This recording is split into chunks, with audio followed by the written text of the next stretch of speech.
आषाढी वारीच्या पार्श्वभूमीवर लाखो वारकरी पंढरपुरात दाखल होत आहेत. मात्र याचवेळी पंढरपूर नजीक वाखरीमधील अवघ्या 38 गुंठे जागेच्या वादामुळे वारकऱ्यांच्या सुरक्षतेचा प्रश्न ऐरणीवर आला आहे. या जागेबाबत प्रशासनाने घेतलेल्या भूमिकेवर अनेकांनी तीव्र आक्षेप घेतले आहेत. विरोधकांचा आरोप आहे की हा निर्णय वारकऱ्यांच्या हितापेक्षा वेगळ्या कारणासाठी घेतला जात आहे, तर दुसरीकडे प्रशासन आपल्या निर्णयावर ठाम असल्याचं दिसून येत आहे. प्रशासनाने एक गोष्ट कान उघडून ऐकावी. वारी ही केवळ एक परंपरा नाही, तर तो महाराष्ट्राच्या अस्मितेचा आणि श्रद्धेचा महाकुंभ आहे. इथे येणारा वारकरी कुठल्याही VIP ट्रीटमेंट मागत नाही. तो मागतोय फक्त सुरक्षित वाट आणि प्राथमिक सुविधा. त्यामुळे आमची प्रशासनाला आणि सरकारला थेट विनंती आहे, तुमचे अंतर्गत वाद, कागदी घोडे बाजूला ठेवा आणि या 38 गुंठ्याच्या प्रश्नावर तातडीने आणि सकारात्मक तोडगा काढा. वारकऱ्यांचा अंत पाहू नका. सतीश घंटे बोलतोय की ह्या भागामध्ये वाकरी या भागामध्ये या गटामध्ये आपले काय खोकेधारक आहेत सगळेजण. तर या ठिकाणी जी काय प्रशासनानं जी जबरदस्ती करण्याचा प्रयत्न केलेला आहे, काही नसताना म्हणजे यांच्याकडे स्टे आहे, कोर्टाची ही आहे, ही सर्व असताना सुद्धा या गोरगरीब लोकांच्यावर अन्याय करण्याचा प्रयत्न प्रशासन करत आहे. पण प्रशासनाला हीच जागा का पाहिजे याचं कारण बी पाहिजे. जागा किती आहे मुळात? ही जागा ही 38 गुंठ आहे. 100 मीटर अंतरावर एवढी 100 मीटर अंतरावर 13 ते 15 एकराचा गट आहे. त्याला चारी बाजूने कंपाऊंड आहे, म्हणजे सुरक्षित आहे. त्या ठिकाणी त्यांनी शौचालय बांधतात, पण त्या शौचालयासाठी त्यांनी 200 लिटरचा बॅरेल पाण्याला ठेवतात. मला सांगा 200 लिटर पाणी किती पुरणार? आज त्या भागातल्या सर्व लोकांना खूप त्रास आहे. त्याची व्यवस्था ह्या शासनाने केली पाहिजे. पण हितच का हट्ट आहे, तर ह्याच्यामध्ये एक राजकारण म्हणून एक इश्यू येतोय. आज एवढं प्रशासन एवढं हट्टाच करते. हट्टाच म्हणजे काय की इथं ही 25 वर्षीय लोक खातात. काय जणाला बघवत नाही राजकारणी लोकांना की ह्यांनाच हटवायचं आहे. कारण का ही जे आता धंदे करणार आहेत, कोण असू द्या, मला वाटतं सुलेच्यांचं असू द्या, ह्याचं कटणीचं पंक्चरचं दुकान असू द्या, मेडिकल असू द्या, काय चिकन मटन विकणारी लोक आहेत ती, काय प्रॉब्लेम काय? बरं खाणारच आहे ती. खाणार तर बंद करणार नाही. तुम्ही जर मटन बंद केलं तर काय खाणार बंद करणार आहे का? नाही करणार. असं म्हणजे हितच हट्ट का? एवढं मोठं आज 65 मला वाटतं वाकरी पालखी कोर्टाचं देखील काय माहिती आहे एकंदरीत? कोर्टानं त्याला स्टे दिला. आता कोर्टानं स्टे दिलेला आहे त्याला, आणि स्टे देऊन तुम्ही म्हणता इथे एक DP आहे. त्यांनी त्या अधिकाऱ्यांनी त्या स्टेला बघायला सुद्धा तयार नाही. म्हणजे काय कारण आहे ही? आता अधिकारी येऊन गेले, वाकरी प्रशासनाचे अधिकारी, काय म्हणणार एकंदरीत त्यांचं? ते म्हणले आमच्या मालकीचं आहे की आम्ही काही करू त्याचे. हा, तुम्ही कोण अडवणार आहे? काय म्हणणार आपलं? भाऊसाहेब म्हणतात की ते त्यांच्या मालकीची जागा आहे, ग्रामपंचायत मालकीची, आम्ही काहीही करू.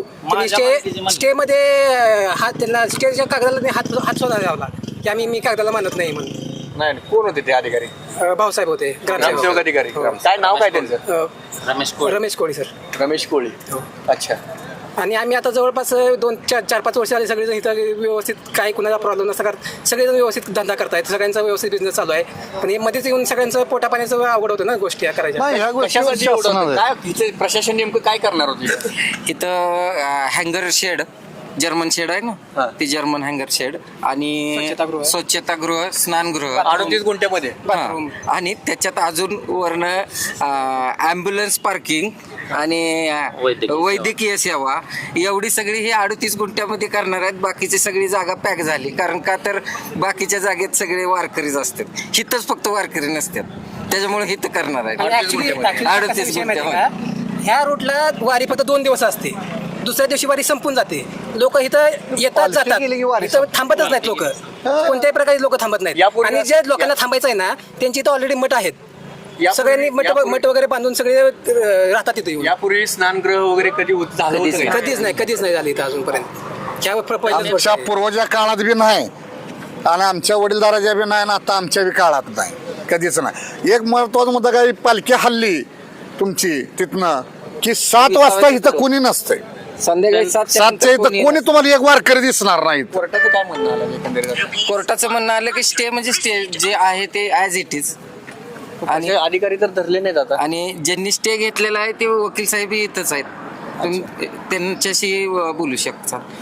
त्यांनी दुपारी येऊन आहे ना मोजणी करून गेलेत आणि आम्हाला सांगितलं की शासकीय मोजणी आहे आम्ही विचारलं तर वरून आदेश आहे. वरून कोणाचा आदेश आहे दाखवा तर दाखवायला पण तयार नाहीत. आम्हाला वरून आदेश आहे, वरून प्रेशर आहे, असं कलेक्टर परमिशन आहे. आणि जाताना बोलून गेलेत की आम्ही उद्या पोलीस फोर्स घेऊन कशी थांबताय तुम्ही बघू, सगळं तोडून टाकणार उद्या. आज काढून घ्या नाही तर उद्या सगळं तोडणार. मग अशी दमदाटी करून इथले एक टपरी पण त्यांनी काढून गेले, बोर्ड काढून गेले. ते त्यांना तिथं दिसतंय सगळं तोडून गेलेत ते. आणि उद्या कसं तुम्ही राहताय बघू म्हणजे. हातात असूनही देखील त्यांनी पाठीमागचं एक गणपतीचं मंडळ आहे आमचं, ते स्वतः काढायचा प्रयत्न केला. ऍक्च्युली हा 100 प्लॉट धारकांसाठी सोडलेला ओपन स्पेस आहे. आणि ह्यांचं म्हणणं आहे, मगाशी बोलत तर भाऊसाहेब म्हणले माझा ओपन स्पेस, तसा व्हिडिओ पण आहे माझ्याकडे. अच्छा. हा माझी जागा आहे म्हणले. ते शासनाचे म्हणाय पाहिजे. 100 प्लॉट धारकांची जागा आहे ही त्यांनी ते उत्तर द्यावं ह्याचं. आणि कोण मोठा अधिकारी यांचा जे प्रेशर देतोय त्यांचं पण काहीतरी कागदपत्र तरी आम्हाला दाखवलं पाहिजे ना. आणि यांनी जे सीमा दुपारी दाखवलं ते काल 3 दिवस झालं मोजतायत. सॅटेलाइट नाही, अमुक नाही तमुक नाही सांगतायत, कोणतरी माणूस आणतायत. आज तर एवढे त्यांनी कहर केलाय की पलीकडच्या अख्ख्या बिल्डिंग ते काढायला लावले. कारखाने आहेत, बिल्डिंग आहेत, ते मार्किंग करून गेले. जे की 25 वर्ष 30 वर्षापासून त्यांचे स्वतःच्या मालकी हक्काची जागा आहे, स्वतःचा उतार आहे. ही जी एरिया आहे ही एरिया पूर्ण ENA प्लॉट आहेत. ही प्रत्येकाच्या प्लॉटचे नंबर आणि 7-12 सेपरेट आहे. याचं सगळे मोजणी वगैरे सगळी क्लिअर आहे. क्लिअर टायटल मधला हा एरिया आहे. आणि त्या एरियामध्ये ह्यांनीच अतिक्रमण करायला लागलेत ग्रामपंचायत की ही पाठीमागची आपली बिल्डिंग दिसते 5 मजली 4 मजली, त्या बिल्डिंगच्या 10 फूट आतमध्ये गेले. आता एवढी मोठी बिल्डिंग बांधताना तो जो बिल्डिंगचा ओनर असेल तो 5-6 मजली 4 मजली बिल्डिंग काय न तपासता बांधेल का जागा न मोजता. यांनी दुपारी यायचं, फुटपट्टीवानी टेप आणला त्याच्याने मोजायचं आणि इथं लावचून आणि इथं हे कर मार्किंग, असं चालणार आहे थोडी. माझ्याकडे ग्रामपंचायत गव्हर्नमेंटचं जे काही रूल असेल. उद्या येणार आहे त्याच्यात आता भूमिका काय नेमकी तुमची? जर उद्या जर अधिकारी आले तर त्या आमच्याकडे स्टे आहे, आम्ही स्टे दाखवणार. आणि त्याच्यानंतर जर समजा आम्हाला म्हणायच लागले की काढा तर आम्ही तटस्थ राहणार. त्यांनी जाताना एवढं पण म्हणले, तुम्ही जर आम्हाला अडवणूक केली माझ्या नोकरीवर जर गादा आली तर मी एकाला पण सोडणार नाही. मग ही आरेरावीची भाषा काय? तुम्हाला एकाला पण सोडणार बोलला नाही. भाऊसाहेब रमेश कोळी.